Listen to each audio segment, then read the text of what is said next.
El 26 de junio de 1813, Clemente de Metternich, ministro de Asuntos Exteriores de Austria, llega a Dresde, capital del Reino de Sajonia. Su destino es el Palacio Marcolini, en las afueras de la ciudad, donde lo espera Napoleón. El emperador francés ha establecido su cuartel general en Dresde durante el armisticio. Pero Napoleón está preocupado, su imperio se tambalea. Hay señales de peligro por todas partes.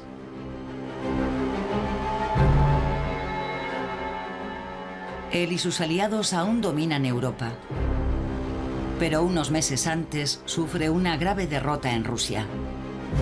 Vapuleada por el frío y por las tropas del zar, su Grande Armée queda destruida. En el sur de Europa, España se ha rebelado expulsando a sus tropas del país. Prusia se acaba de unir a Rusia para luchar contra Napoleón.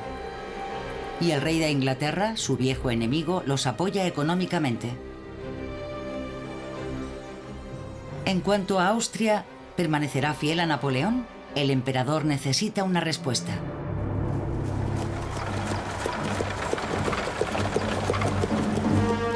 ¡Presente en armas!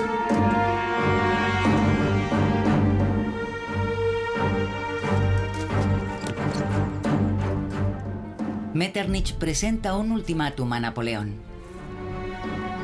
O acepta un acuerdo de paz, o Austria se une al bando de sus enemigos.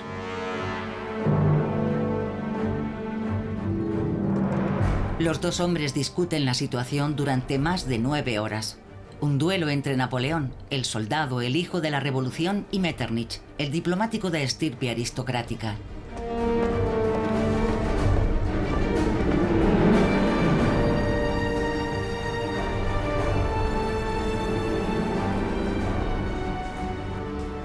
Está en juego el futuro del continente. Cuando el día toque a su fin, el destino de Europa habrá cambiado.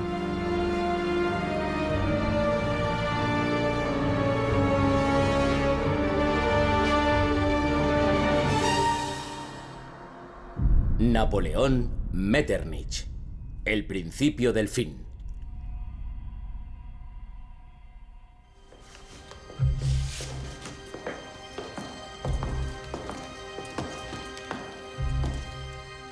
Ah, está aquí Metternich. ¿Habéis pasado por Dresde? ¿Qué opináis de mis fortificaciones? Preferí instalarme aquí, entre mi joven guardia.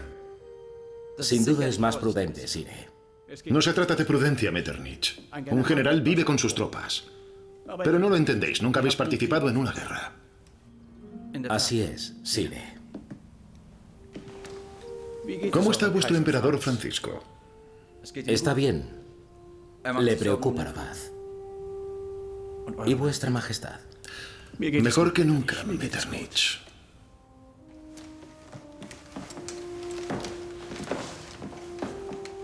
A pesar de su derrota en Rusia, Napoleón aún cree que tiene ventaja. Reconstruye un ejército, lanza un contraataque y vence. Hace una parada en Dresde para atacar desde allí a los rusos. Pero necesita apoyo de Austria urgentemente. La situación se mantiene en un equilibrio inestable. Napoleón se llevó las victorias de la primavera, pero no fueron victorias del todo claras. Estas victorias se tradujeron en muchas pérdidas. Napoleón tuvo que reconstruir su ejército tras la catástrofe en Rusia, pero no eran veteranos, eran jóvenes reclutas sin experiencia, y las unidades sufrieron mucho durante esas batallas. Y todo apunta a que la segunda parte de la campaña será difícil para él. Tenía que evitar a toda costa que Austria se uniera a la coalición. Austria y Francia han sido enemigas durante mucho tiempo. Austria ha sido derrotada 4 veces por el emperador francés, en Arcole, Marengo, Austerlitz y Wagram. Y ya solo puede apoyar a Francia por lealtad a la alianza. No es un aliado sólido y Napoleón es consciente de ello. ¿Por qué habéis venido, Metternich? Vengo a hablaros de paz. Sire. No debemos dejar escapar esta oportunidad. ¿De paz? ¿Qué sabéis de la guerra? No se firma la paz en mitad de una batalla. Si hubiera tenido más tropas, habría aplastado a Prusia. Los rusos habrían vuelto a su estepa y la paz ya estaría firmada. En su lugar, tengo que tolerar esta tregua inútil y peligrosa para reunir a nuestras tropas. El asalto final. La oportunidad que no debe escapársenos, Metternich. Cuando hayamos vencido, hablaremos de paz. Exactamente, Sire. El emperador austriaco, mi señor, piensa que esta tregua es una oportunidad. Debemos aprovecharla para establecer ahora esa paz que anhela toda Europa. Vengo como mediador, Sire. ¿Mediador? ¿Como mediador decís, Metternich? ¿Cómo podéis venir como mediador? ¿No firmamos un tratado hace un año? ¿No somos aliados? ¿De qué lado estáis ahora? Lo que os interesa no es la paz. La verdad, Metternich, es que pensáis que mi posición se ha debilitado tras el infortunio de Rusia. Y con esto esperáis recoger las migajas. Habéis venido a chantajearme. Habéis venido para cobrarme vuestro apoyo, Metternich. Ese es el motivo por el que estáis aquí y no otro. Sire, eso es un insulto. Hablad entonces. ¿Es Iliria lo que os interesa? Os la quité cuando os derroté en Wagram. ¿La queréis recuperar? Muy bien, tendréis que pagar el precio. Su conquista me costó 300.000 hombres.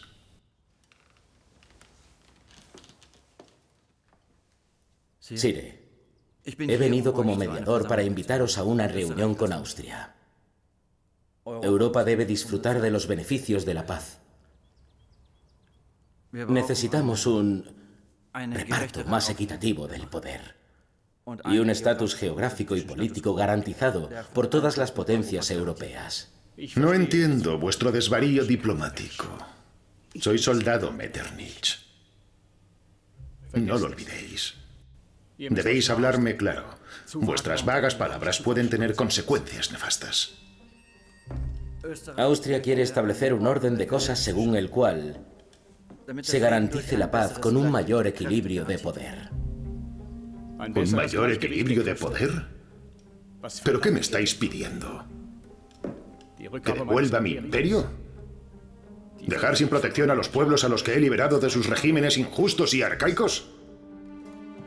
Sire, creemos que para asegurar una paz duradera, vuestra majestad debería replegarse a los límites naturales de su imperio. Ah, ¿con qué es eso? Los límites naturales de mi imperio.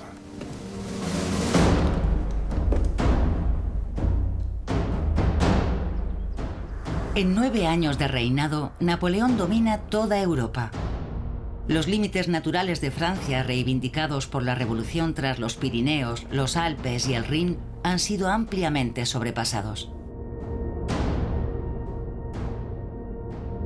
En ese momento, el Imperio francés cuenta con 134 departamentos, desde Hamburgo hasta Barcelona, desde Roma hasta Ámsterdam. El territorio se extiende mediante una serie de estados en sus fronteras, todos bajo el control de Napoleón. Hay una zona especialmente importante, Alemania, conocida también como la Confederación Germánica, que Napoleón ha separado de las dos grandes potencias adversarias, Prusia y Austria, y creado una nueva entidad política nada más llegar al poder.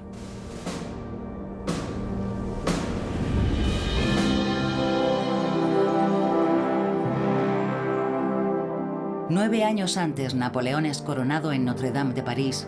Aprovecha la ocasión para anunciar sus planes para Europa y especialmente para Alemania. Yo no soy sucesor de Luis XVI, sino de Carlomagno. Es decir, Napoleón se considera heredero del emperador que reinó en Francia y en Alemania hacia el año 800.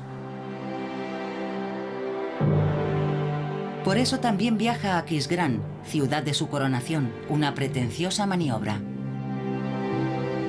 El viaje de Napoleón a Aquisgrán tiene dos objetivos: Primero, anexionar el personaje de Carlomagno a la creación del Imperio francés.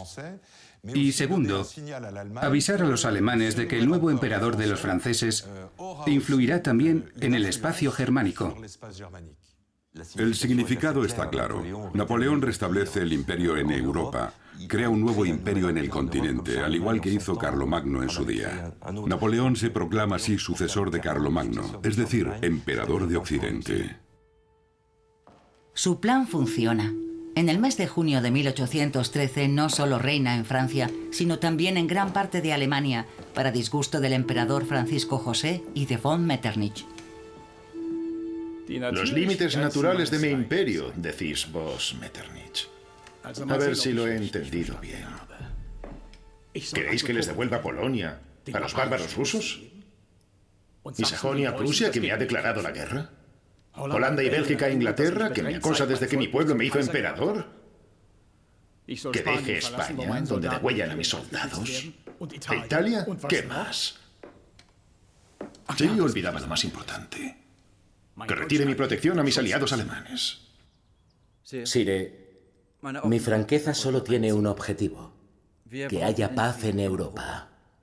Necesitamos una paz duradera y lucrativa para todo el mundo. ¿Lucrativa? Sin duda esa palabra se os ha escapado. Lucrativa. Para mis enemigos, claro, y para Austria. ¿Quién sois vos para dictarme esas condiciones? ¿Vuestro propósito es borrar mi reino de un plumazo? Sire, os equivocáis. Napoleón el Grande sería aún mayor. Queréis borrar la Revolución Francesa, Metternich. Olvidáis cómo era Europa antes de que yo fuera su protector. ¿Esperáis revivir la entidad vieja y deteriorada que creó Austria? ¿El Sacro Imperio Romano Germánico que se derrumbó sobre sí mismo? Cuando Napoleón llega al poder, Europa está dominada por el Sacro Imperio Romano Germánico. En el año 1800 es solo una asociación sin consolidar que abarca el centro de Europa y es una región de cultura y lengua alemana. La Alemania que conocemos hoy aún no existía. El territorio corresponde en realidad a una sucesión, una yuxtaposición de estados fragmentados con estatutos muy diferentes. Hay reinos, grandes ducados y territorios eclesiásticos que se llevan más o menos bien, se hacen más o menos la guerra. Unos son más grandes que otros. Existe una especie de conciencia cultural alemana. Tienen una lengua común, una cultura común, pero también una historia común. Pero aún no existe una nación, una conciencia de identidad nacional. Es un periodo en el que todavía no existe el sentimiento nacionalista.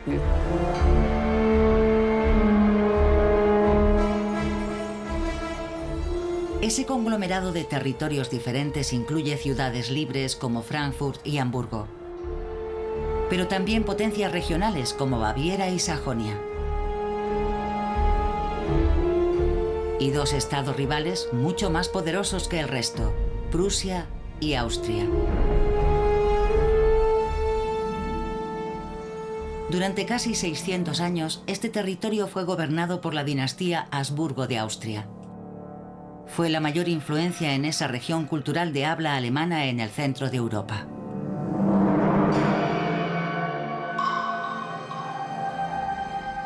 Las campañas militares de los ejércitos de la Revolución Francesa provocan un seísmo. El Sacro Imperio acepta que Francia se anexione la orilla izquierda del Rin.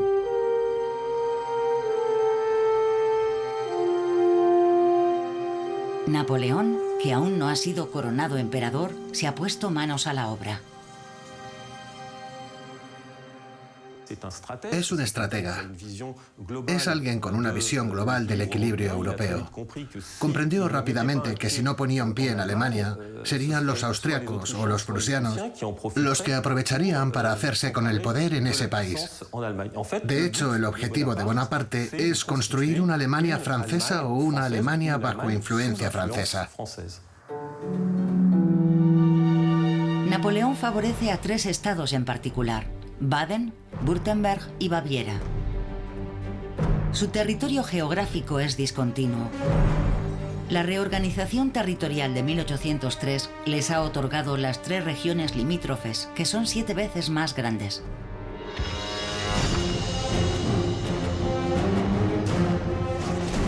Y eso solo es el principio. El emperador francés aplasta a sus enemigos en Austerlitz. Baden, Baviera y Württemberg luchan a su lado y los vuelve a recompensar.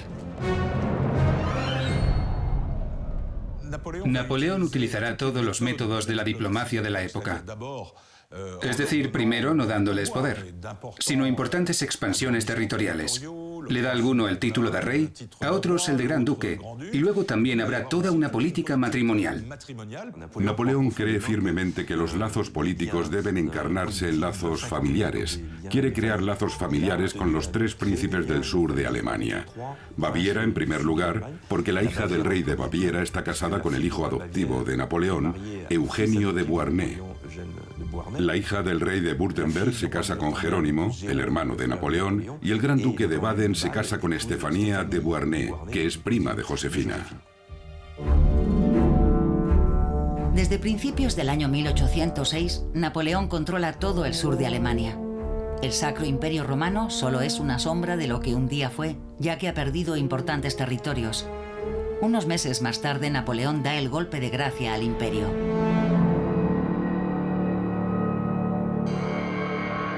El 12 de julio de 1806, 16 estados alemanes firman un tratado por el cual se alinean con el nuevo amo de Europa. Forman la Confederación del Rin, la tercera Alemania, con Prusia y Austria. Napoleón quería una alianza de estados alemanes bajo su autoridad para controlar su política exterior, el mando de sus ejércitos y de sus recursos, sobre todo de sus recursos económicos, y explotarlos según sus propios intereses. Ese era el propósito de la Confederación del Rin. El interés de la Confederación es crear una tercera masa alemana sólida en la órbita francesa, hacer retroceder las fronteras de Prusia y Austria y entre Francia y esos países interponer una masa consecuente de estados que sería la famosa tercera Alemania. En torno a 1805 se habían unido 20 estados más, incluida la poderosa Sajonia. La Confederación es ahora mucho más que una zona de seguridad. El corazón de Europa está bajo el control de Napoleón, pero esta coalición tiene un punto débil. El tratado prevé la formación de una verdadera unidad política, pero ese concepto político nunca se cumple. No hay una autoridad común, ni leyes comunes, porque en realidad ni el emperador ni sus aliados quieren tenerlas. La Confederación del Rin nunca fue el comienzo de una verdadera nación. No era eso lo que querían ni Napoleón ni los príncipes de la Confederación. Se aseguraron todos muy bien de que sus poderes no se disolvieran en una alianza mayor. En ese sentido, la Confederación del Rin retrasó el desarrollo de un verdadero Estado alemán. Napoleón siempre prefirió los acuerdos bilaterales, porque le permitían actuar desde una posición de fuerza, mientras que una confederación un poco más unida, que llegó a contar con 40 estados en un momento dado, habría hecho que su acción política en Alemania fuera más difícil. Napoleón solo tenía un objetivo con la tercera Alemania: debilitar a Prusia y sobre todo a Austria. Esa Austria que había dominado durante siglos en el continente, a la que había derrotado 4 veces y cuyo imperio había destruido. Sus soberanos no han aprendido. No podemos retroceder en la historia, Metternich. El Sacro Imperio Romano no volverá a existir. Sire, vuestra gloria solo ha aumentado en los últimos años. Sois vos quien debéis coronarla, dándole a Europa esa paz que tanto necesita y que le hace falta. Os repetís, Metternich. Claro que instauramos la paz. Pero después de la guerra, será la batalla la que decida el futuro en unas semanas. ¡Abrid la puerta! Por desgracia, Sire, me temo que el tiempo apremia y que deberéis decidirlo hoy mismo.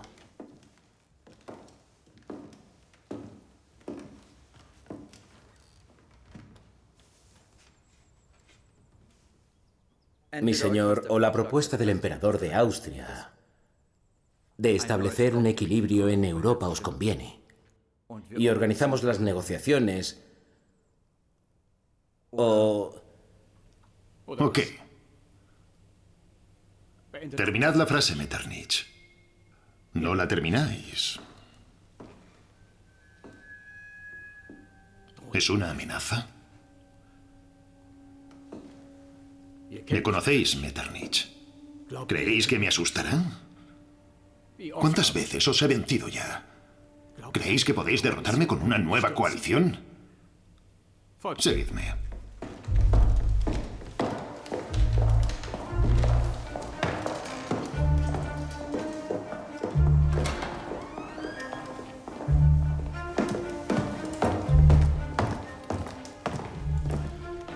Mirad este mapa. Este es el imperio que he construido. No lo olvidéis, Metternich. No soy un conquistador, soy un constructor. ¿Y dónde está Austria?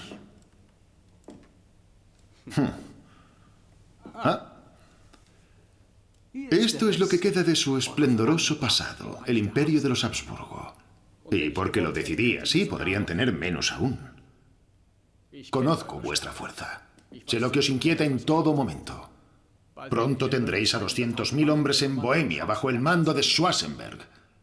Os estáis rearmando. ¿Por qué, Metternich? Sire, conozco la destreza de vuestros espías, pero esta vez creo que os engañan. No os paséis de listo. Me habláis de paz, pero os preparáis para la guerra. No os decepcionaré. Aniquilé al ejército prusiano en Lutzen, vencí a los rusos en Bautzen. ¿Vos también queréis? Muy bien, nos vemos en Viena. Exageráis. De vos depende. ¿Depende de mí? ¿Debo retirar a mis legiones victoriosas de las tierras tras el Rin, los Alpes y los Pirineos? ¿Ese es vuestro espíritu de moderación? ¿Y me habláis de equilibrio de poder? ¿Y a qué deberán entonces renunciar Inglaterra y Rusia? ¿Soy el único al que roban? En realidad, Metternich, solo queréis una cosa, el desmembramiento del imperio francés. ¿Creéis que para alcanzar ese objetivo basta con una amenaza de Austria? Sire, el cumplimiento honraría vuestra promesa. Teniendo a mi glorioso ejército a las puertas de Berlín y de Breslavia, Austria, sin haber desenvainado una espada, tiene la arrogancia de ofrecerme tales condiciones. Si abandonarais el protectorado de Alemania, eso os privaría de un título, pero no de la influencia natural de Francia. No entendéis nada, Metternich. ¿O fingís que no lo entendéis? ¿Por qué habría de deshacerme de lo que me da seguridad? Si sacrifico un solo peón, la partida estará jugada. ¿Un solo peón, Sire?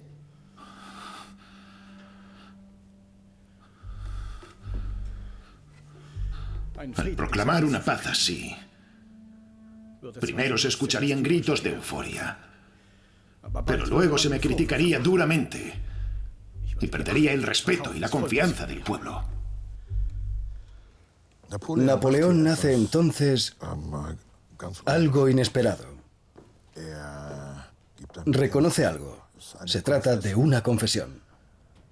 Se acerca a su principal adversario, Metternich. Se abre la camisa, por así decirlo, y muestra su vulnerabilidad. Este es mi punto débil. Napoleón sabe que falta legitimidad.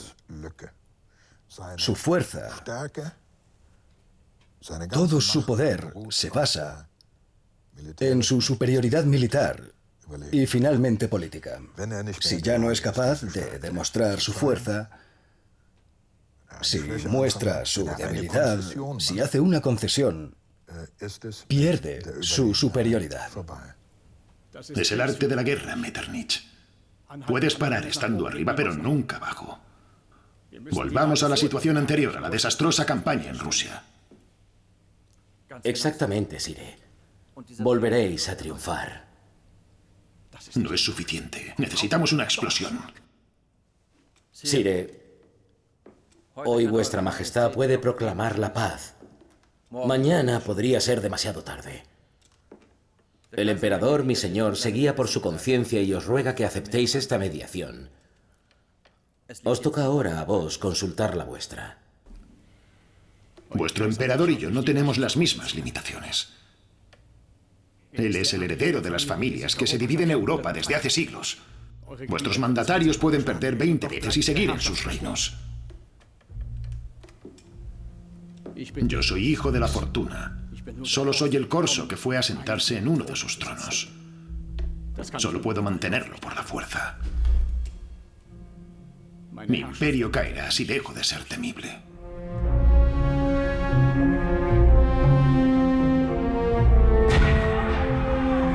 Napoleón nunca deja de ser temible.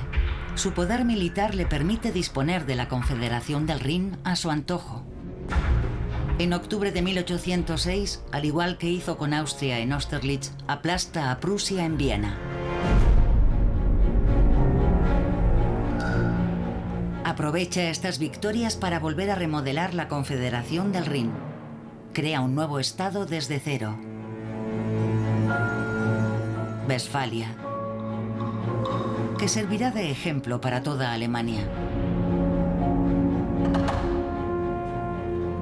Su creación se basa en las posesiones prusianas y en los territorios que Francia había ocupado, a menudo desde 1803, en la región.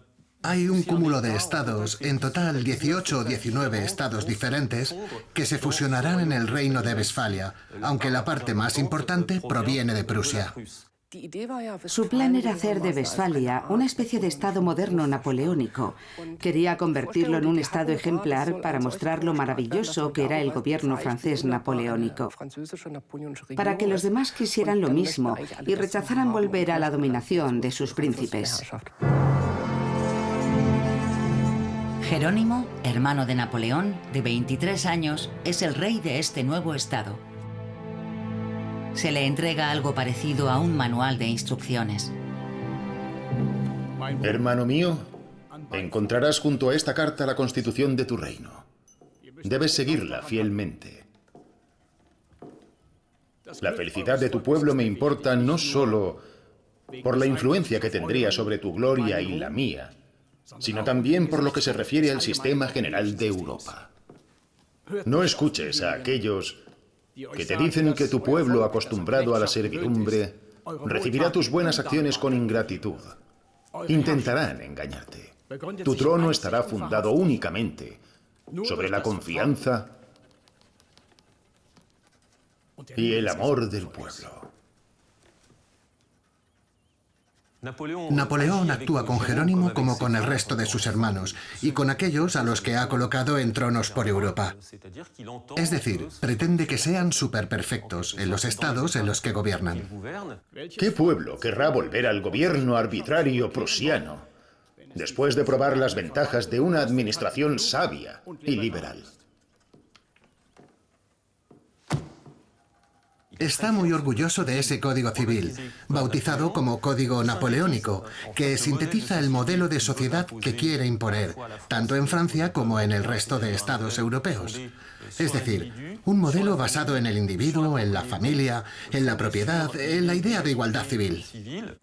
Cuando Napoleón afirma, o imagina, o hace creer que va a extender por Europa las ideas de la revolución, hay algo muy sincero en sus palabras. Al menos al principio, en su modo de actuar, considera que la revolución es benefactora, un medio de progreso para el conjunto de los pueblos, y que aportar esos beneficios, ayudar a los pueblos a deshacerse de los tiranos que los oprimen, es algo realmente fabuloso. Y si debo serte totalmente sincero, creo que el Código Napoleónico será más beneficioso para la expansión y la reafirmación de tu monarquía que cualquiera de mis grandes victorias. Escríbeme a menudo. Siempre te apoyaré con mi experiencia y mis consejos. ¿Queréis volver a leerla? No hay tiempo, Meneval.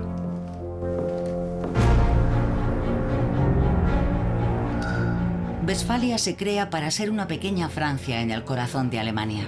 En principio se divide en 8 departamentos con instituciones estandarizadas. Se impuso una constitución con una asamblea, un senado, una justicia según el modelo francés. Con la imposición de la igualdad, es decir, la nobleza de Westfalia no tenía una justicia aparte.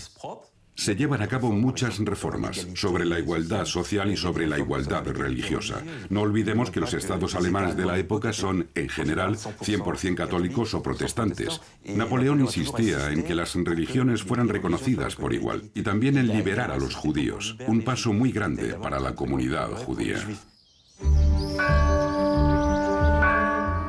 Pero el estado de Westfalia nunca llega a ser el modelo esperado. Otros estados de la Confederación del Rin solo adaptan algunas partes del Código Civil. El principal problema, y había dos, era la cuestión de la igualdad civil, es decir, la desaparición de la nobleza. Y la otra cuestión era el divorcio, que divide a los alemanes y, sobre todo, a países católicos como Baviera. Y esto explica que los principales países alemanes rechacen el Código Civil. Napoleón no se plantea en qué medida lo que propone será aceptado. Considera que es lo mejor. Es mejor para él, así que es mejor para los demás. El pueblo no puede quejarse. Sabe lo que he hecho por él. ¿Quién, sino yo, ha abolido la servidumbre? He traído a Alemania la libertad y las ventajas de la modernidad. Vuestras exigencias no siempre se han entendido, Sire. No las entiende gente como vos, Metternich. Pero el pueblo las entiende muy bien. Hoy cualquier ganadero puede ser un oficial. Sin duda, eso os molesta. No me refería a esas exigencias, Sire.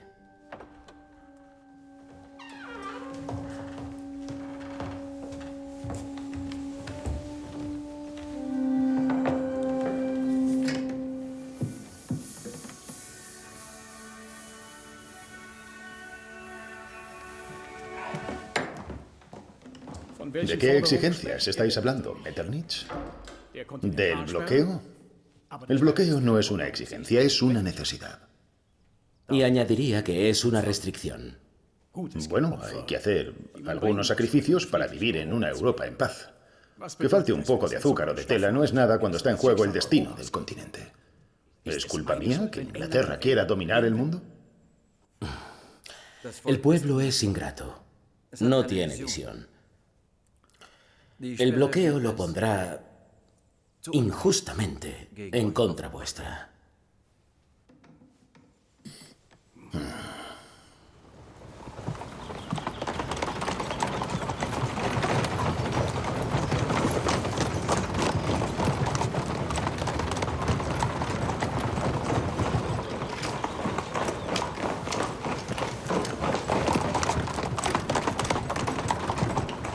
¡Alto!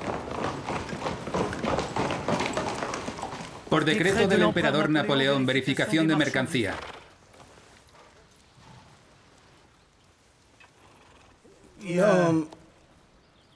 No traemos mercancía.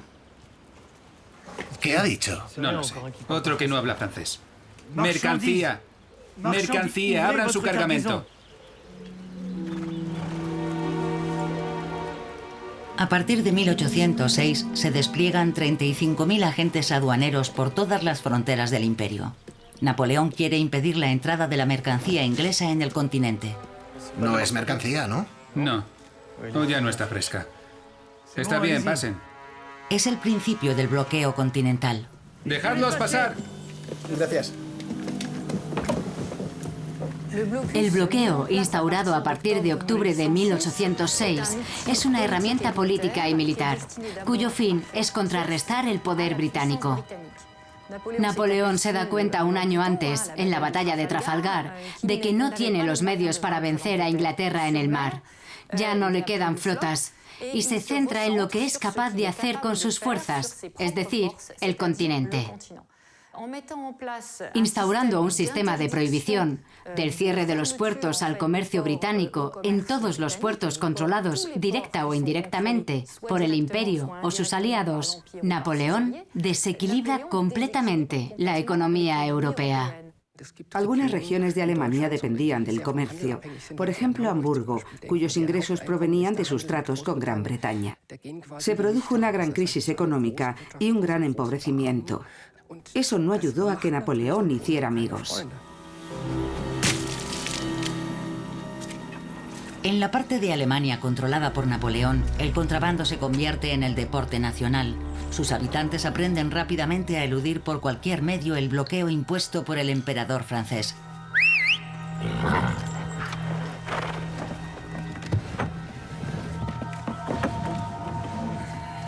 ¡Ayúdeme!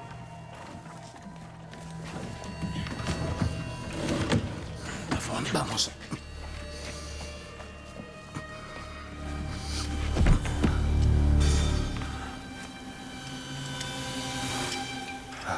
Bien.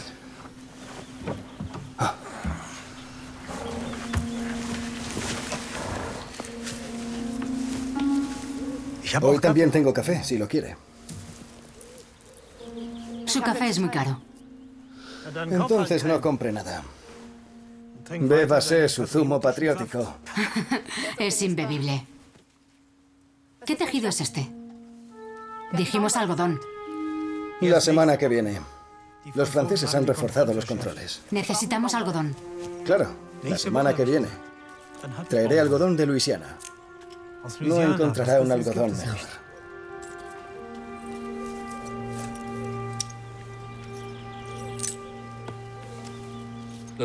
Había artículos que venían de las colonias y los suministraban principalmente los ingleses, de manera que el bloqueo continental que pretendía destruir el comercio inglés suponía un gran obstáculo para obtener estos productos. Esto disgustó mucho a la gente, porque no solo dejó de llegar café, té o cacao, sino que también tenían problemas para exportar sus productos.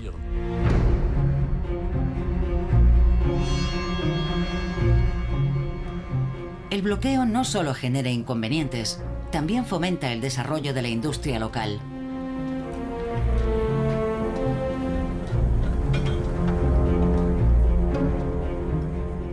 Se construyeron nuevas fábricas, no solo en la industria textil, también en la agrícola y la química, que acababa de despegar. Por ejemplo, se utilizó para sustituir el azúcar de caña por el de remolacha a gran escala o en la fabricación de acero. Si pensamos en Krupp, por ejemplo, sus inicios se remontan a Napoleón. Aún no eran rentables, eso vino después. Pero era evidente que en lo tocante a algunas industrias, esa burbuja que supuso el bloqueo tuvo consecuencias positivas. Pero estas escasas ventajas no pueden borrar el sentimiento general de una profunda injusticia. Porque en la Europa de Napoleón no todos obtienen los mismos beneficios. En el Imperio francés, por ejemplo, los productos circulan libremente. En los países de los aliados, entre los que se encuentra la Confederación del Rin, el emperador graba los productos que quiere. Las oportunidades no son ciertamente las mismas. El conjunto de los sistemas de impuestos siempre están destinados a favorecer la economía francesa en detrimento de las demás. Una fácil importación de materia prima para la industria y una exportación imposible para la mayoría de los aliados hacia Francia, para privilegiar la exportación de los productos de manufacturación francesa. Con el bloqueo continental, Napoleón quiso introducir una economía planificada.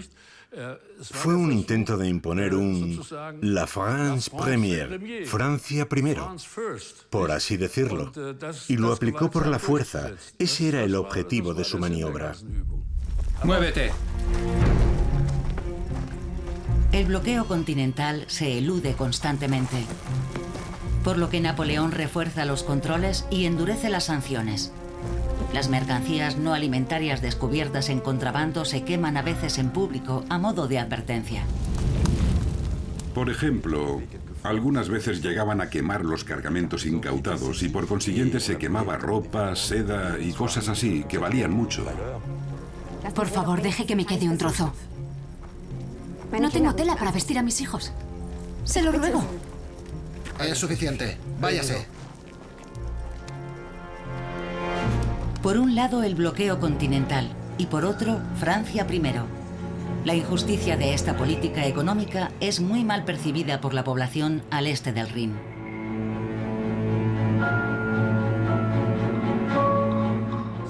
Cuando se toman los puertos del Báltico, se trata únicamente de una economía marítima. El bloqueo para en seco el desarrollo de estas regiones. En otros lugares, como la metalurgia francesa necesita desarrollarse, Napoleón hará todo lo posible para acabar con esa industria, especialmente la cuchillería o pequeños objetos fabricados a orillas del Rin. No duda en aniquilar las industrias que compiten con las francesas. Y eso, claramente, no puede ser aceptado por las élites, ni tampoco por la población de los territorios afectados. El bloqueo continental fue el intento de Napoleón de convertir Europa en un gran imperio colonial. Quería crear espacios de venta para los productos franceses en ese imperio colonial y, al mismo tiempo, evitar que el imperio se fortaleciera exportando productos no a Francia, sino a otros países. Una cuestión en particular ha tensado las relaciones entre Napoleón y la Confederación del Rin, los hijos de Alemania que han tenido que ser enviados a la guerra.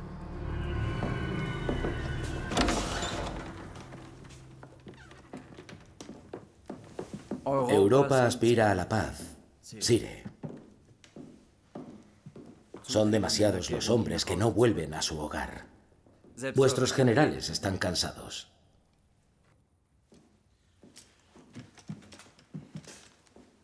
¿Habéis visto a mi joven guardia? Venid a verlos. Miradlos. No os fiéis. Son buenos soldados, Metternich. Los he visto, Sire. Son niños. Vuestro ejército de adolescentes es ya una generación perdida. ¿Qué haréis si sufrís otra derrota? ¿A qué derrota os referís? En Rusia la suerte no estuvo de vuestra parte, Majestad. La campaña de Rusia fue un éxito rotundo. Llegué a las puertas de Moscú más rápido de lo que ningún general habría imaginado. Fue el frío quien nos derrotó, Metternich. El frío y solo el frío. Sí. Cometí un gran error al subestimar a ese pernicioso enemigo. Eso me costó un ejército. Uno de los mejores que han existido. Puedo luchar contra los hombres, pero no contra los elementos. En una noche perdí 30.000 caballos. Pero aprendí una lección. Tengo un ejército nuevo y he ganado 2 batallas. He hecho retroceder a rusos y a prusianos. En efecto, vuestra actitud gloriosa os ha hecho ganar 2 batallas que una paz honorable y satisfactoria permitiría. La paz es lo único que me interesa. Por desgracia, vuestros tratados de paz no son más que treguas. Decídselo a Inglaterra. Decídselo a Rusia y a Prusia. A su majestad, el emperador de Austria. Desde que soy emperador, lo único que he hecho es responder a vuestros ataques. Muy bien, Metternich. Yo también estoy cansado de la guerra. Pero esta, al igual que el resto, no puede quedar inacabada. ¿Queréis neutralidad? Que así sea. Que vuestro emperador me dé su palabra de que no me hará la guerra antes de que acaben las operaciones. Eso bastará.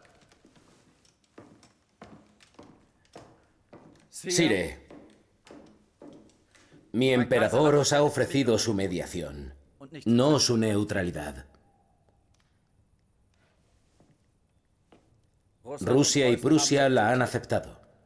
Si vos os negáis, mi señor deberá elegir. Por desgracia, Sire, la situación es tal que o estamos de su lado o en su contra. Vaya, Metternich. Por fin descubrís vuestras cartas. Ya habéis escogido, ¿verdad? ¿Cuántos aliados tenéis? ¿4? ¿5? ¿6? ¿7? Cuantos más, mejor. Acepto vuestro desafío. En circunstancias normales, el ejército solo lo forma una pequeña parte de la población. Hoy habéis llamado a todo vuestro pueblo a luchar. ¿En circunstancias normales? ¿Creéis que vivimos circunstancias normales? ¿Entonces someteréis a una nueva generación al fuego de los cañones? Vos no sois militar. Desconocéis cómo es el alma de un soldado. Yo me crié en los campos de batalla, y cuando la situación lo exige, a un hombre como yo le trae sin cuidado la vida de 1 millón de hombres.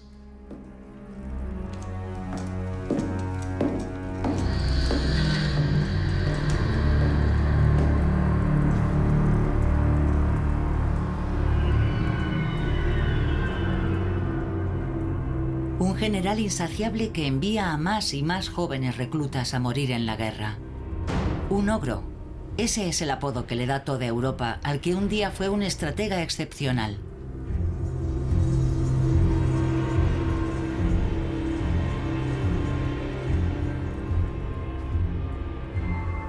Al principio, Napoleón tiene un método, lo que a veces llamamos también su ingeniería militar. Es un arte de la guerra que sorprende, que preocupa, que asombra y que nadie veía venir. Pero poco a poco, en 10 años de guerra, los enemigos de Napoleón han aprendido cómo funciona. Y a medida que avanza el tiempo, sus batallas consumen cada vez más hombres y sus victorias son cada vez menos tácticas. La imagen de Napoleón cambia mucho con el paso de los años. Al principio se le considera un portavoz de paz. Pero cuanto más se prolonga la guerra, cuantas más pérdidas sufre, cuanto mayor es la carga económica y más rápido se deteriora la situación, más negativa es la imagen que la gente tiene de él.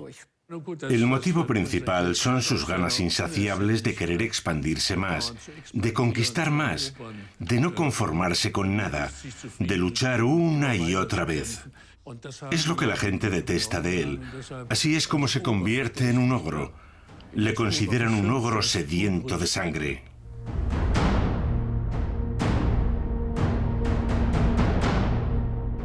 Cuando se crea la Confederación del Rin, el artículo 38 estipula cuántos soldados deben aportar cada uno de los Estados miembros a la Gran Armée. Baviera, 30.000 hombres. Württemberg, 12.000. Baden, 8.000 hombres. En total, suman 120.000 alemanes consagrados a las tropas napoleónicas.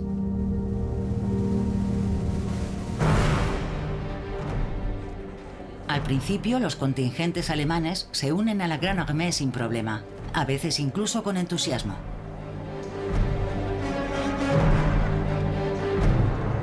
Hay cartas que hablan sobre este asunto. Al ejército de Napoleón le rodeaba una cierta aura y muchos querían formar parte de una gran organización. Otros, empujados por un espíritu aventurero, soñaban con viajar al extranjero. El entusiasmo que, sin duda, hubo al principio, se fue disipando rápidamente a medida que las guerras duraban cada vez más, se libraban en lugares cada vez más lejanos y no gozaban del mismo éxito. El principal inconveniente de esos militares es que Napoleón se acostumbró a disponer de ellos a su antojo. Se suponía que debían servir para defender a Alemania o para defender a Francia y a Alemania, entonces aliados, contra un país que los hubiera atacado. Pero cuando enviaron a los alemanes a luchar en España o en Rusia, ya no era tan fácil de aceptar.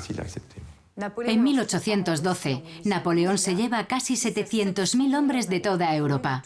Lo llaman el Ejército de las 20 Naciones. Esto alimenta la aparición de caricaturas en las que se asocia a Napoleón con el diablo, o alimentándose de carne humana, o con el rostro formado por cadáveres.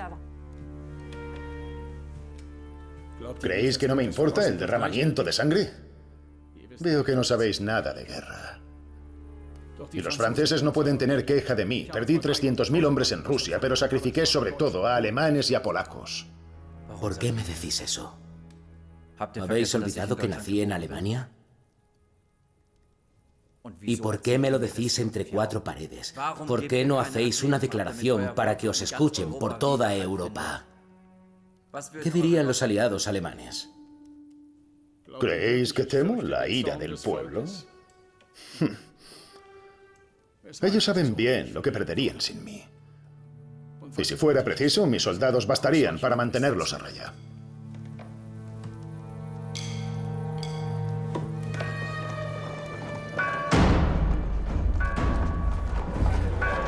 En la Alemania de Napoleón, los soldados franceses son omnipresentes.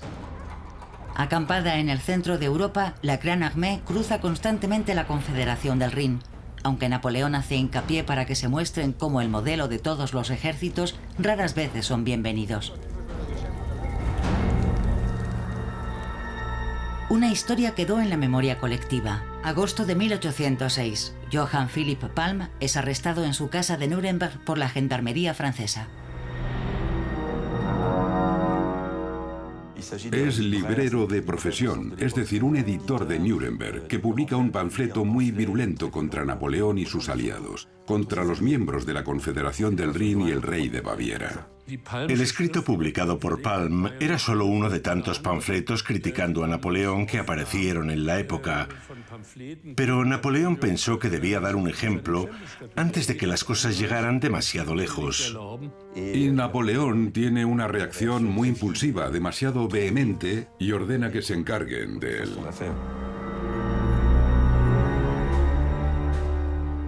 Mi deseo es que sea llevado ante una comisión militar y fusilado en 24 horas. Es un crimen de alta traición. Napoleón está muy lejos, en París, y la información que le llega es poco rigurosa. Le pintan al tal Palm como un temible agitador y tiene una dura reacción. Pero Napoleón también actúa llevado por la idea, algo muy frecuente en él, de que dar un castigo ejemplar es una política de sabiduría. Esto le cuesta la vida a varias personas, pero evita un mal mayor. Finalmente le ejecutaron. Para los que estaban en la oposición napoleónica, ese incidente fue una señal de advertencia, porque demostraba lo que Napoleón era capaz de hacer. No fue un acto clandestino, al contrario, lo publicó. Mandó imprimir 6.000 ejemplares de una proclamación para anunciar lo que había pasado. Pero la ejecución no tiene el efecto deseado, sino que le da una enorme publicidad a los adversarios de Napoleón. Por toda Alemania surgen movimientos para ayudar a la viuda y a los hijos de Palm. Se convirtió en un héroe nacional, en el primer mártir de la libertad alemana, y conservó ese papel durante mucho tiempo. Palm se convirtió en el símbolo de la represión francesa en Alemania, hasta el punto de que Adolf Hitler, en la primera página del Mein Kampf, se vanagloria de haber nacido en el pueblo del mártir de la nación alemana, Braunau, el lugar donde ejecutaron a Palm. El recuerdo del caso Palm, los soldados que no regresan, el bloqueo económico. En la población alemana crece el resentimiento contra Napoleón.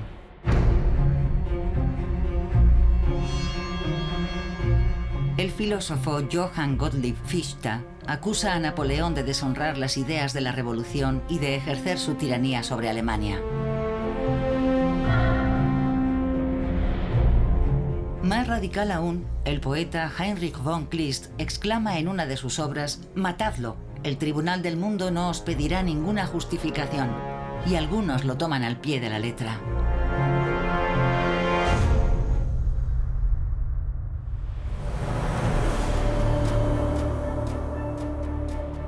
...12 de octubre de 1809, Palacio de Schönbrunn, cerca de Viena. Napoleón lleva instalado allí unos meses. Ha vencido a Austria una vez más en Wagram y prepara un tratado de paz. Como cada mañana, pasa revista a sus tropas cuando el general Rapp le comunica una noticia inquietante. Está en la antecámara. Lo detuvimos a pocos metros de Su Majestad. Escondía un cuchillo de cocina bajo su levita.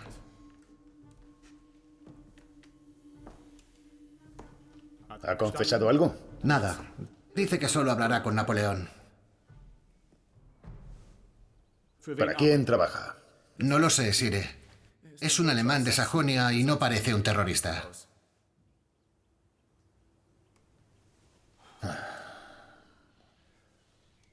Traedlo a mi presencia.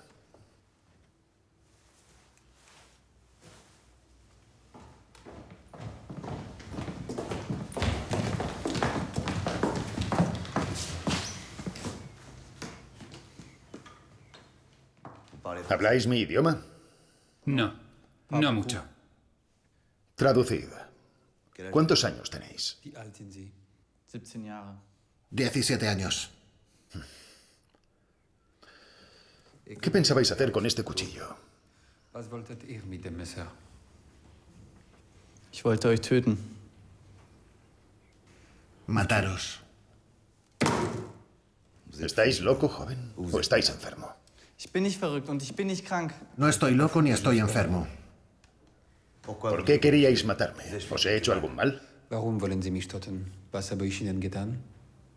Alle Deutschen wollen das. Sie bringen nur Unglück über mein Land. Habéis traído la desgracia a los alemanes. Sí. Estáis loco o enfermo. Haced venir a Corvisart. Corvisart? Was soll das sein, ein Corvisart? Es mi médico. Das ist der Arzt, Seiner Majestät. Ich brauche keinen Arzt. Dice que no lo necesita. ¿Me habéis llamado, Majestad? Corvisart. Creo que este joven tiene fiebre. Examinadlo. Esto es lo que llevaba. El medallón es de su amiga. A su amiga le afligirá vuestra aventura. Ihre Freundin wird sehr betrübt sein, wenn sie von Ihrem Abenteuer erfahrt. Sie wird verzweifelt sein, dass ich versagt habe. Sie hasst euch ebenso sehr wie ich. Solo le afligirá que haya fracasado. Le odia tanto como yo. Sois un exaltado joven. Sois la desgracia de su familia.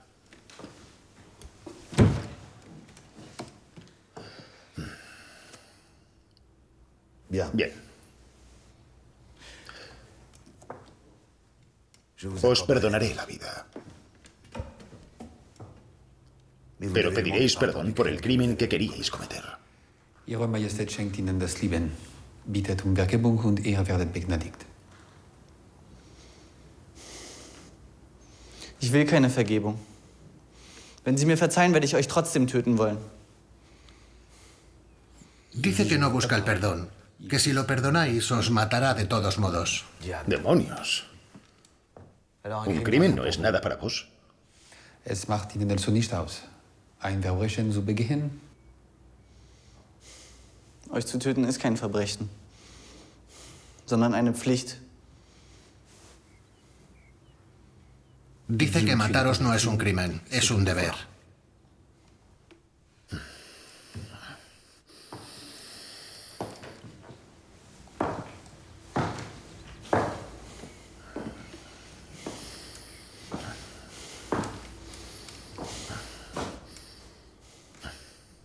Este joven no presenta ningún signo anormal.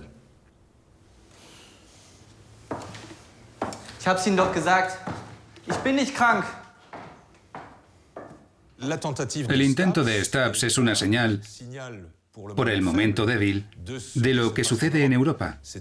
Es decir, que hasta en las entrañas del pueblo se empieza a considerar que la preponderancia francesa se ha convertido en una hegemonía, en una dominación, y que es inaceptable para la independencia del pueblo.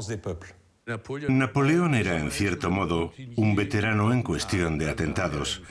Había sido ya objetivo de otros atentados en Francia, pero el caso de Stubbs era especial porque no era francés, sino un patriota alemán. Había actuado por motivos patrióticos porque quería destruir a Napoleón, que estaba siempre en guerra.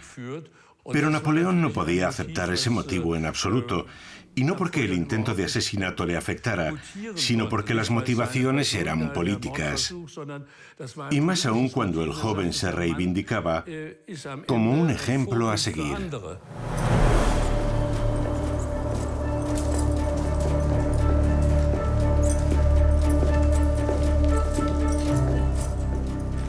Friedrich Stubbs será finalmente ejecutado. Sin embargo, su interrogatorio ha perturbado a Napoleón profundamente. ¿Por qué un joven alemán iba a querer matarlo? A él, que solo pretende el bien del pueblo.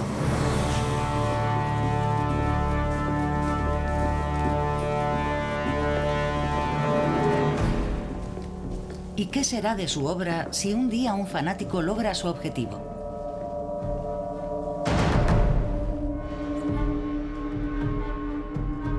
Napoleón se ve obligado a tomar una decisión que llevaba años evitando. La emperatriz Josefina de Beauharnais no puede darle hijos.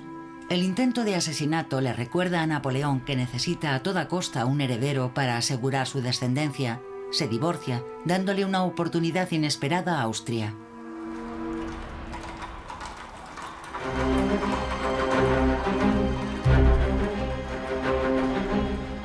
Para escoger a su nueva esposa, Napoleón reúne a un consejo en las Tullerías con sus hermanos y los grandes dignatarios del imperio. Napoleón tiene muchas opciones entre las que elegir y las considera desde una lógica política y dinástica, como lo habría hecho cualquier soberano Borbón. No busca una princesa en su entorno, sino que se pregunta qué alianza sería la que, en ese momento, le serviría más para sus proyectos. Uno de sus consejeros sugiere a la hija del rey de Sajonia para reforzar la alianza de la Confederación del Rin. Napoleón rechazaría finalmente esa solución porque considera que la princesa es demasiado mayor. Es cierto que solo tenía 27 años, pero para una joven de aquella época era una edad mucho más avanzada de lo que sería hoy. Napoleón considera que una alianza matrimonial debe aportar algo, y como Sajonia ya es un país vasallo, el matrimonio no aportaría nada en términos políticos. Solo quedan dos opciones más: la princesa Ana, hermana del zar Alejandro de Rusia, y la archiduquesa María Luisa, hija del emperador Francisco de Austria. Y como Napoleón razona siempre en términos políticos, lo normal es que hubiera escogido a Rusia, puesto que era el aliado de Francia en aquel entonces.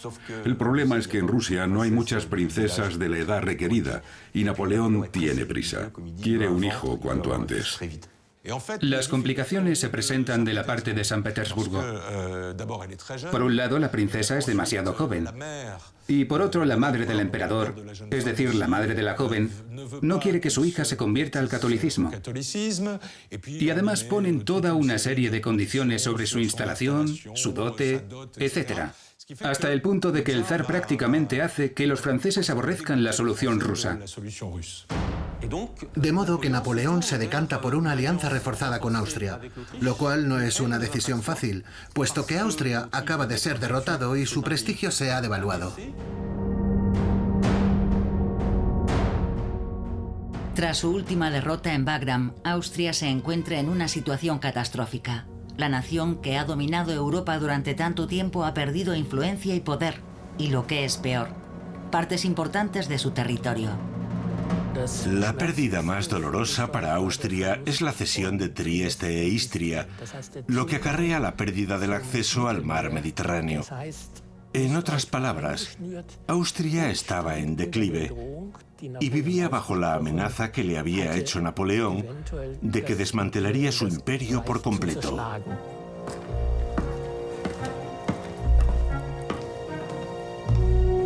En Viena, un hombre ha comprendido que el matrimonio que uniría a la hija del vencido con el vencedor podría ser una oportunidad para Austria. Clemente de Metternich, la figura más importante del Estado junto al emperador Francisco, va a cambiar el destino de su país. Conde Metternich,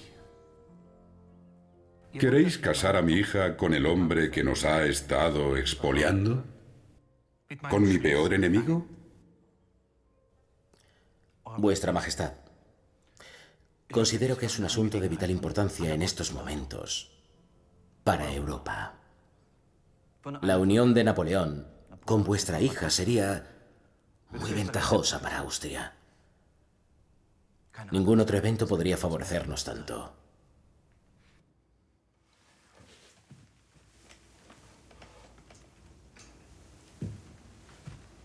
¿Acaso habéis olvidado que es la sobrina nieta de María Antonieta, que fue reina de Francia y murió decapitada por los amigos de Napoleón? ¿No fuisteis vos quien hicisteis un llamamiento para que los soldados vengasen tan espantoso crimen? Eran otros tiempos, Majestad. Hoy lo que veo aquí es una oportunidad para vuestro imperio.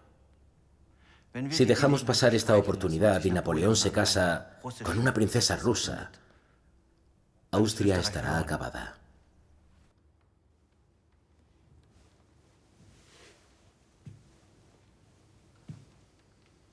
Hay que ponerse en lugar de Metternich en ese momento. Austria está en plena decadencia y su objetivo es que la nación austríaca vuelva a estar a la altura de las grandes potencias europeas. La única solución para él es un acercamiento con Francia. Metternich lo reconoce. Francia es demasiado fuerte y ese hombre, Napoleón, también lo es. Y debemos aceptar esa realidad durante un tiempo. Hay que promover este matrimonio para unir como sea a las familias Bonaparte y a la de Habsburgo. Es por el bien de Austria, aunque solo sea por un periodo transitorio. Decidme, Metternich, este matrimonio fue un error, ¿verdad? No contestáis. Vuestro silencio contesta por vos. Restituí al emperador Francisco en su trono pese a su derrota en Wagram. Le devolví su esplendor cuando me pedían que rompiese Austria. Le prometí mantener la paz con él mientras yo viviera. Desposé a su hija y posteriormente la nombré regente. Y le hemos dado un nieto que algún día será emperador. La ingratitud de los hombres. Qué error fue casarme con esa archiduquesa de Austria. Hoy me arrepiento de ello.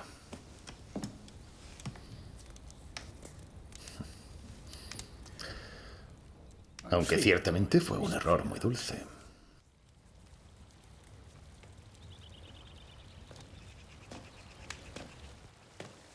Tres años antes, toda Francia espera la llegada de su futura emperatriz. Napoleón acude a su encuentro en Compiègne. Según los mensajeros que la han visto, se parece a la reina de Holanda. Es rubia y con la tez clara. Temo que no sea muy guapa. Sire, ¿por qué os ponéis en lo peor?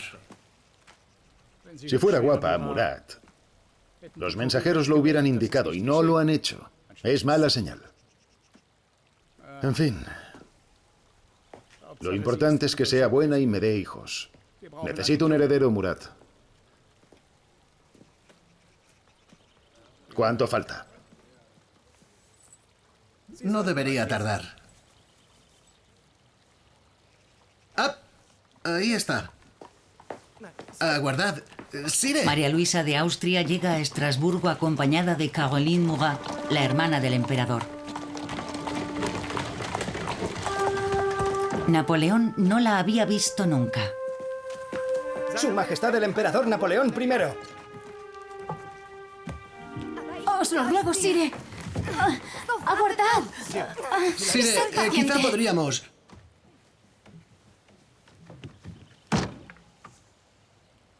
María Luisa se ha criado con dos aversiones. La Revolución Francesa, que ejecutó a su tía abuela, y Napoleón, que ha ocupado Viena 2 veces, obligándola a huir 2 veces. Ella cuenta cómo de niña clavaba alfileres en las efigies de Napoleón. Y de repente su padre le anuncia que tendrá que casarse con él. María Luisa está horrorizada. Pone el grito en el cielo. Piensa que Napoleón es un monstruo. Se guía por la propaganda y lo que ha escuchado en la corte. Napoleón es el enemigo del cristianismo. El enemigo de Austria. Y no se lo puede creer. Siente que su padre la ha traicionado. Pero después, pasado un periodo relativamente corto, empieza a atraerle la idea de estar con el hombre más poderoso del mundo. Y se dice a sí misma que es maravilloso.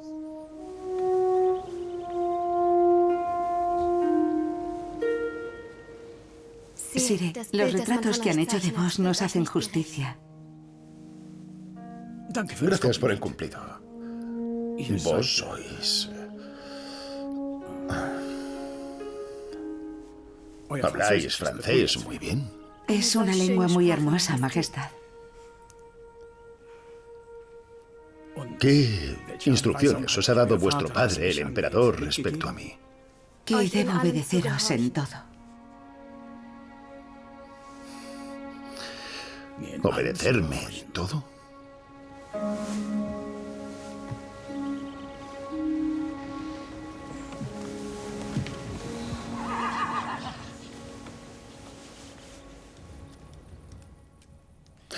Fue una solemne tontería, ¿no es así?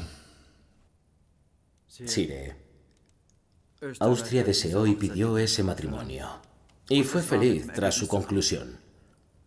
Pero ya que vuestra majestad quiere saber mi opinión, sí, pienso que para Napoleón, el conquistador, fue un error. Error que vos fomentasteis. Queríais atarme de manos, ¿no, Metternich? Y ahora el emperador Francisco quiere destronar a su hija y a su nieto.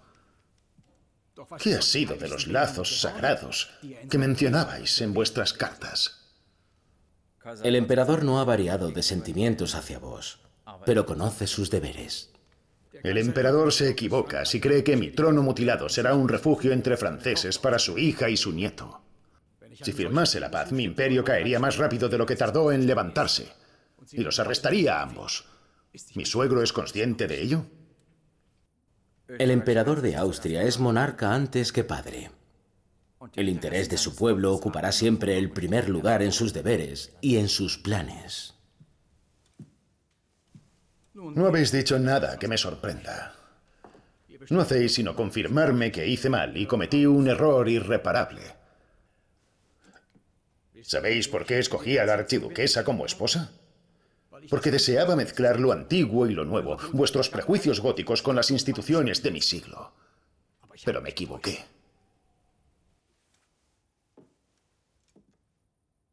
Nunca invitarán al pequeño Corso a la mesa de los monarcas de Europa. Desposar a la hija de un Habsburgo no me ha aportado nada.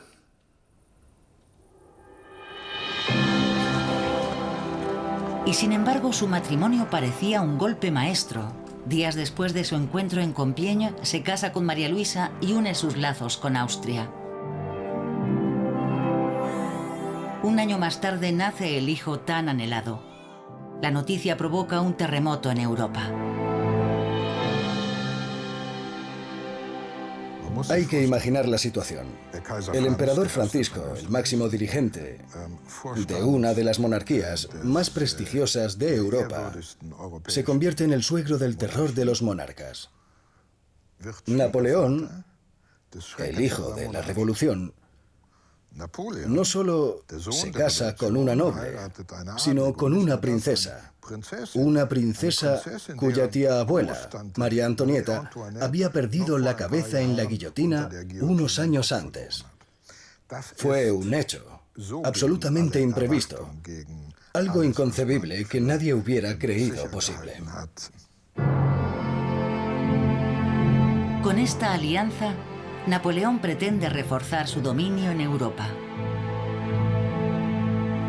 Lo tiene todo previsto, salvo lo que no ha conocido hasta ahora, la derrota. Es el principio del fin.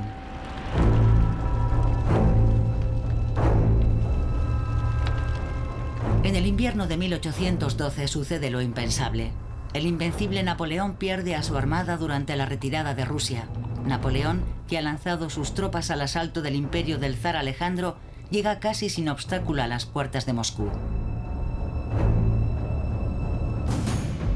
Pero Alejandro cambia los pronósticos.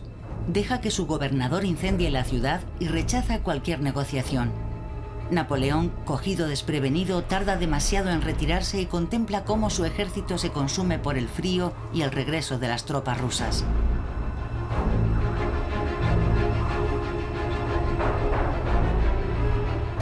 En Rusia se produce un hecho dramático, y es que Napoleón sufre una verdadera derrota. No han sido los rusos los que me han derrotado, sino el invierno. Fueron sus palabras. Y llevaba razón. Pero el caso es que regresa de Rusia derrotado. Su aura de invencibilidad, de vital importancia para asegurar la legitimidad de su gobierno, queda destruida. Y como consecuencia, por primera vez, la gente empieza a contemplar la posibilidad de revertir la situación en términos políticos o militares. Preferiblemente, ambos. La derrota tiene consecuencias inmediatas. Prusia, que se había aliado con Napoleón, se vuelve contra Francia. Ante la invasión de su país, otros 5 estados alemanes dejan la Confederación del Rin y se pasan al bando enemigo.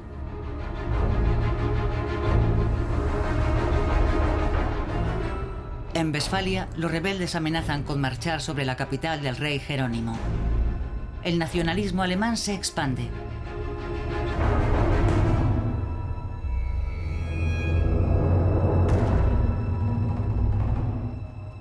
En pocos meses, Napoleón reúne un nuevo ejército y endereza la situación mediante una fulgurante campaña en Sajonia. Obtiene 2 victorias, contra el ejército prusiano en Lutzen y contra los rusos en Bautzen, pero con una caballería muy mermada no puede forzar su ventaja. Napoleón acepta una tregua para que sus tropas descansen en Dresde. Estamos en junio de 1813. El momento de Metternich ha llegado. Metternich, como Goethe y casi todo el mundo de la época, asumía la superioridad de Napoleón y pensaba que acabaría ganando la guerra. Él es el gran favorito. Sin embargo, cuando sucede lo contrario y Napoleón regresa de Rusia derrotado, el asombro es inmenso.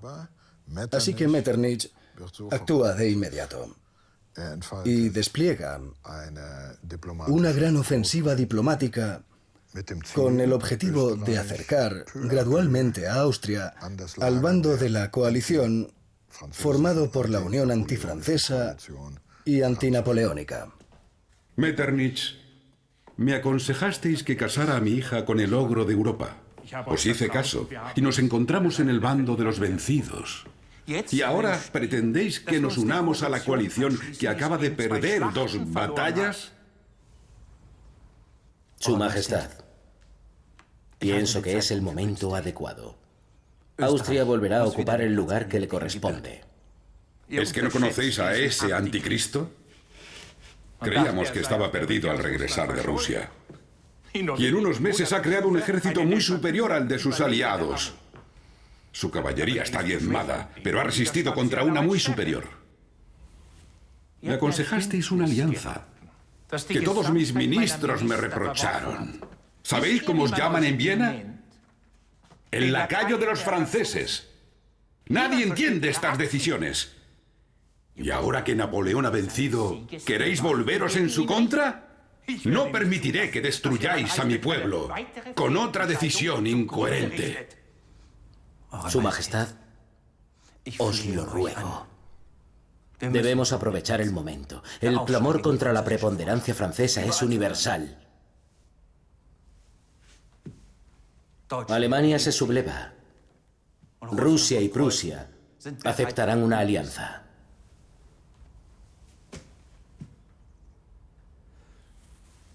¿Tan seguro estáis de ello?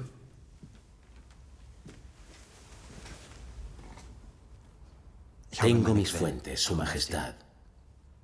Absolutamente seguro.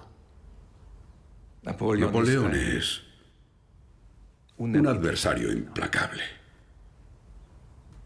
No quiero revivir Wagram otra vez.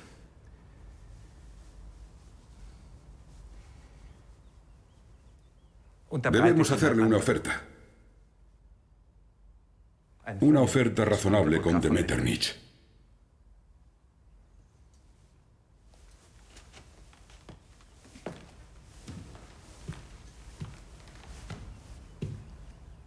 Se la haremos, Su Majestad.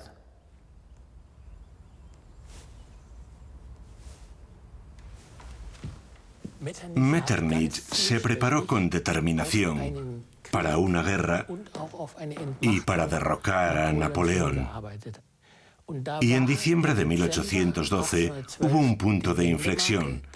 Recibió tanta información sobre la catástrofe de la campaña rusa que declaró: es el momento de responderle militarmente. Y le propuso al emperador que los militares se prepararan para la guerra. Eso fue en diciembre.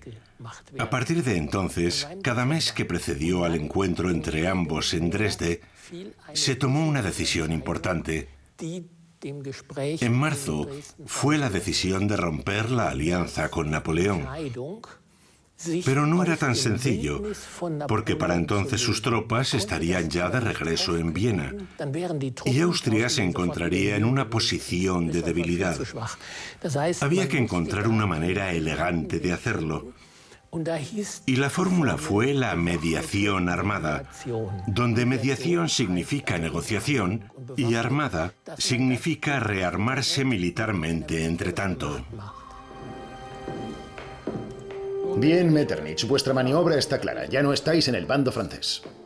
¿Y vos, Sire? ¿Estáis en el bando de la paz?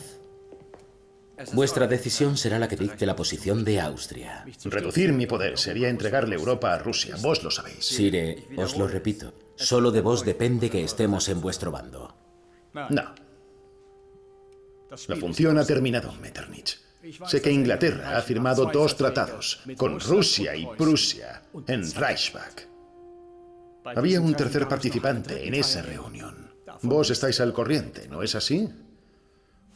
Aún tengo buenos espías. Sire... Podéis quitaros la máscara, Metternich. Os observo desde esta mañana mientras jugamos al gato y al ratón. Habláis bien, pero no decís nada. Os he desenmascarado, Metternich, pero hay algo que me intriga. Decidme, ¿cuánto os ha pagado Inglaterra para que hayáis aceptado este papel contra mí?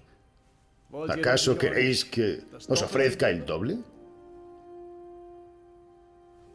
Metternich juega a 2 bandas.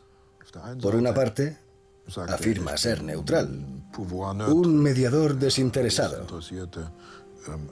Pero al mismo tiempo, autoriza el inicio de las negociaciones entre Austria y Rusia por un lado y entre Austria y Prusia por el otro. Se trataba de una trampa diplomática o una artimaña, pero indispensable para Metternich. Tenía que construir un puente de oro para que Francisco, que se mostraba reacio a iniciar una guerra con Napoleón, aceptara la declaración de guerra que permitiese a Austria entrar en el conflicto. Después Metternich podía argumentar: si Francia no se une al Congreso de la Paz, si ni siquiera negocia, no quedará otra opción que seguir con la guerra. Y solo podemos hacerlo junto a los aliados. ¿Qué ha sido de vuestra verborrea diplomática? Habéis venido para sondearme. Como veis, aunque el león tenga las orejas congeladas, no ha muerto. Aún sé rugir, Metternich. Vais por mal camino. Una nueva guerra no es algo baladí. Conocemos vuestro poderío, Sire. Nunca es tarde para entrar en razón. Os conviene estar conmigo, no contra mí. No os equivoquéis de enemigo. Son los bárbaros del norte y los cosacos contra quienes debemos luchar. ¿Habéis venido por Iliria? Os la cedo. Y decidle a vuestro emperador, Papa Francisco, mi querido suegro, que esta no es mi última palabra. Nos volveremos a ver. Estaré a sus órdenes, Sire.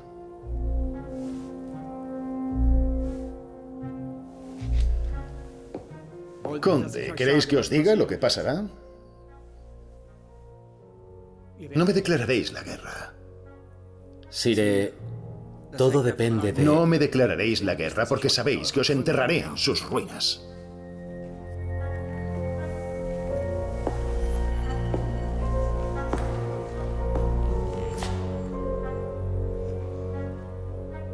Estáis acabados, Sire. Lo presentía cuando llegué y me voy convencido de ello.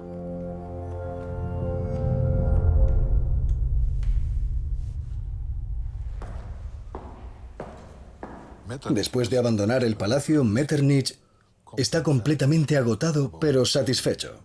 Muy satisfecho consigo mismo. Él es el vencedor. Napoleón no ha conseguido hacerle cambiar de opinión. Y ahora dispone de tiempo para dejar que el ejército austríaco se prepare, gracias a que las negociaciones le harán ganar un poco de tiempo. Para Metternich, la confrontación con Napoleón es un momento culminante de su vida. que siempre tendrá presente y recordará en sus escritos. Él se considera el verdadero vencedor de la batalla diplomática contra Napoleón.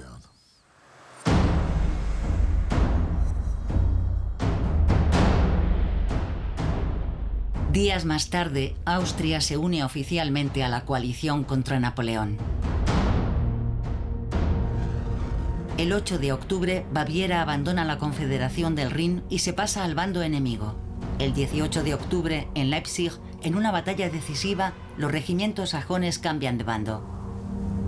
La totalidad de la Confederación se derrumba.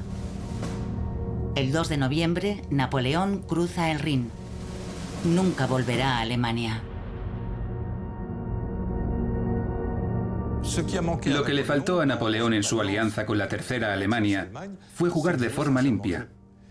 Es decir, que también en las relaciones bilaterales, uno debe contener las riendas de su poder en algunas ocasiones para que todo el mundo obtenga un beneficio. A fuerza de acarrear solo inconvenientes, esa alianza no podía durar, y mucho menos resistir una derrota militar. Napoleón intentó dividir para poder reinar. Le faltó tener una visión de futuro cuando evitó la unificación alemana. Si no lo hizo fue porque siguió, en cierto modo, una tradición más antigua que consideraba que una Alemania dividida era la garantía de un poder estable en Europa. 5 meses más tarde, Napoleón firma su rendición en Fontainebleau.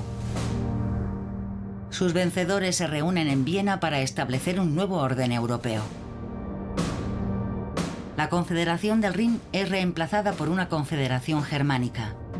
Prusia y Austria, naciones a las que Napoleón intentó mantener fuera, forman parte de ella.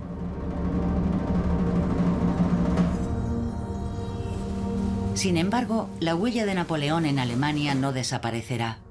Aportó una simplificación del mapa y avances sociales como el fin de la servidumbre o la libertad religiosa. Y también fomentó el despertar de una conciencia alemana. Es en la oposición al poder de Napoleón, que acaba uniendo las élites y los pueblos de Alemania, donde nace la idea de un pueblo alemán y de una posible unidad alemana, algo que tardará casi un siglo en fraguarse. Napoleón obligó a los alemanes a preguntarse si querían ser una nación y qué lugar querían ocupar entre las naciones. Esa es una pregunta que aún nos hacemos los alemanes y para la que aún no tenemos respuesta. ¿Dónde estamos? ¿Pertenecemos a Occidente o somos del Este? ¿Debemos estar solos? ¿Cuál es nuestro lugar? Esa es la cuestión. Napoleón planteó esa pregunta y todavía nos la hacemos.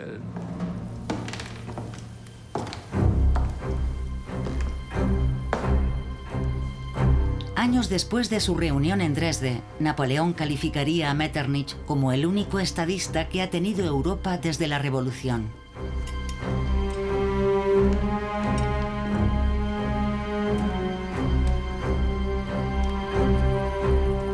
En cuanto a Metternich, en 1858, pocos meses antes de morir, regresaría al Palacio Marcolini para ver por última vez los lugares donde se enfrentó a aquel al que calificó en sus memorias como el hombre más asombroso que jamás haya existido.